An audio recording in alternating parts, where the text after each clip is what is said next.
le groupe local de Greenpeace Marseille continue ses actions envers EDF. Là, on s'est mis aujourd'hui devant une agence d'EDF. Il y a un peu plus d'un mois, on était au siège d'Areva, là dans les quartiers sud.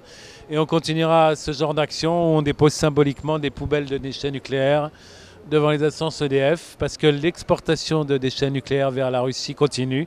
Au départ de la centrale du Tricastin, donc ça part par train, que des activistes essayent aussi de bloquer régulièrement.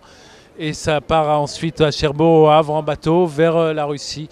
Et EDF nous présente que ces déchets sont recyclés en Russie et reviennent pour servir de carburant. Mais en fait, il n'y a même pas 10% des déchets qui sont réutilisables, donc 90% sont certainement enfouis en Russie. Donc la France n'est pas capable de gérer ces déchets nucléaires. Et ça dure depuis que l'industrie nucléaire existe. On ne sait vraiment pas quoi en faire. Donc on les envoie en Russie et nous on réaffirme que la Russie n'est pas la poubelle de la France pour les déchets nucléaires. On rappelle également qu'aujourd'hui c'est la commémoration de l'explosion de la centrale nucléaire de Tchernobyl. C'était en 86, il y a 24 ans maintenant, et que cette centrale continue à faire des morts puisque à 40 km de Tchernobyl, on a encore des taux de radiation plus de 20 fois supérieurs aux normes autorisées en Europe.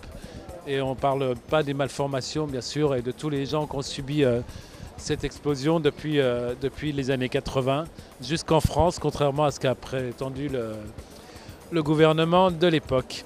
Donc nous, on continue à Greenpeace, tous les groupes locaux dans toutes les villes de France, de rassembler nos militants pour faire ce genre d'action devant EDF, devant Areva. Et tant que les exportations de déchets nucléaires ne cesseront pas, on continuera à harceler EDF et Areva. On continuera à bloquer des trains pacifiquement. On continuera à bloquer des bateaux dans la mesure où possible, ou au moins à les retarder pacifiquement. On ne fait pas d'action, comme vous voyez, violente. On informe le public.